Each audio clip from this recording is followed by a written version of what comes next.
มีอยู่หลายคำถามที่เปิ้นเขียนมามี6คำถามคำถามแรกว่าจะได้คำถามแรกสามเณรไพโรจน์ถามว่ากำว่าพระน้อยคือสามเณรน้อยกินเหล้าตุเจ้าเอาเมียไผ่พิษไผ่ได้รับบุญรับบาปนี่เนาะ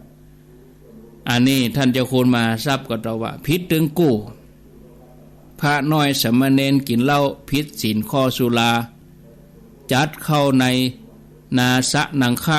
ขาดจากการเป็นเนนส่วนตุเจ้าหรือพระได้เอาเมียพิษวินัยปราชิกเพราะเสพเมถุนขาดจากความเป็นตุพระเรื่องบุญหันจะบ่ได้แน่ได้บาปอย่างเดียวเหมือนกันตึงกู้อันนี้จะมาตอบตามที่เปิ้นถอดเทปออกมานะอันนี้เปิ้นเขียนคำถามมาแล้วก็ท่านเจ้าคุณมาทราบเปิ้นก็ตอบไปตามนั้นข้อที่2ได้มีต้นไม้ต้นหนึ่งหักใส่เสียนพระพุทธรูปแล้วผมก็ไปตัดออกจะได้บุญได้บาปก็ครับเปิ้นก็เราว่าถ้าตัดเอาเฉพาะไม้ออกก็ได้บุญแต่ถ้าไปตัดเอาเสียนพระก็ได้บาปเปิ้นตอบจะอีกคำถามที่3ได้มีสะสี่แจงแห้ง3ตัวดอกบัว3ดอกได้แก่อย่างตัวนี้ญาติโยมไปพระบาท400คงจะได้หันที่เปิ้นเขียนติดกำแพงวัดพระบาท4หอยที่แม่ริมปุ่นสะสี่แจงแห้ง3ตัวดอกบัว3ดอกอันนี้เปิ้นเอามาเขียนไว้ถามสะสี่แจ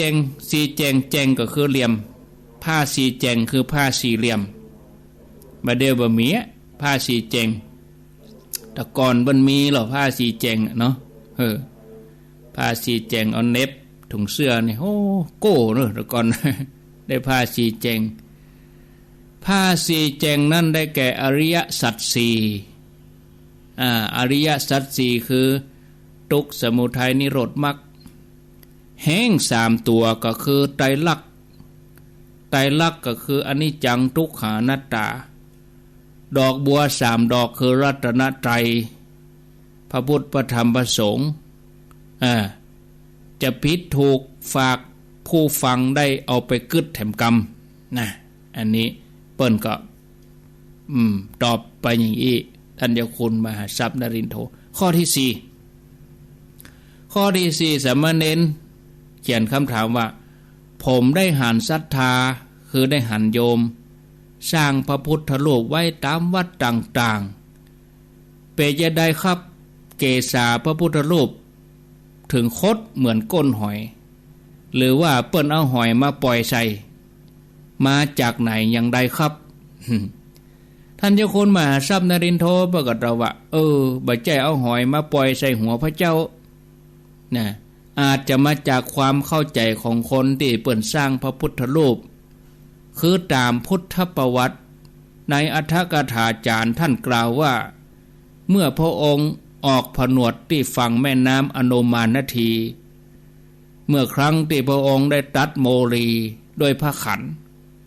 เกศาของพระองค์ก็ม้วนกลมเป็นทักษิณาวัตรอย่างก้นหอย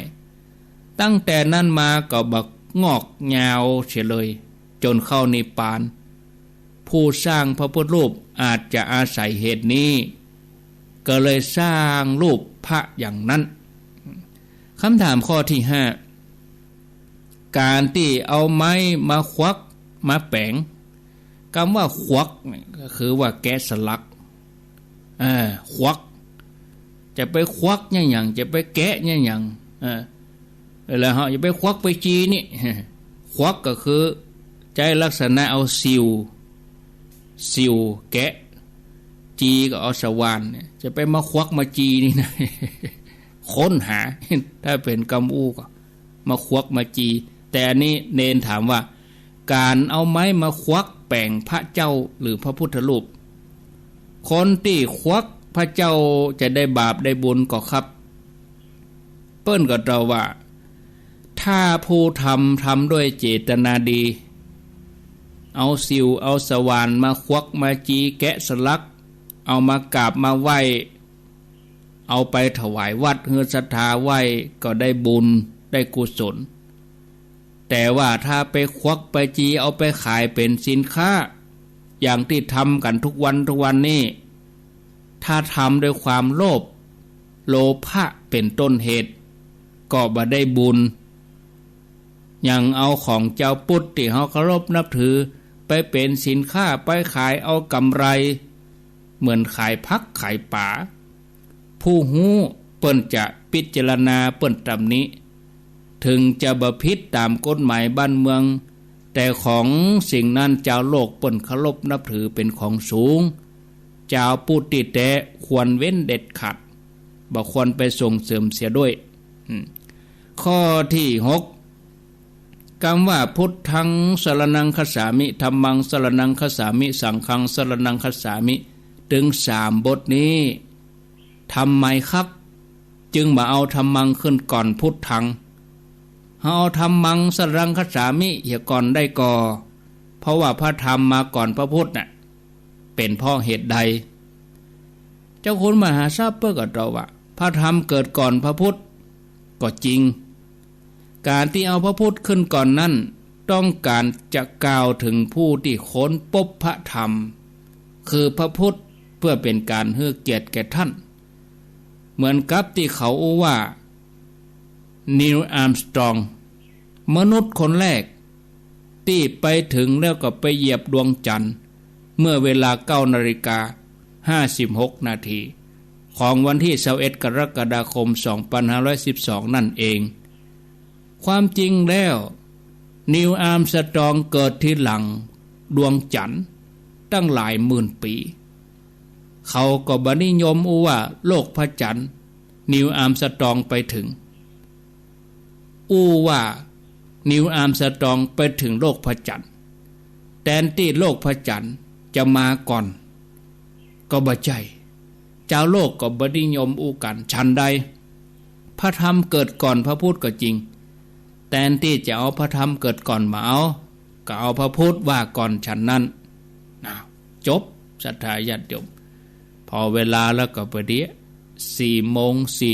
4:43 วันพวกนี้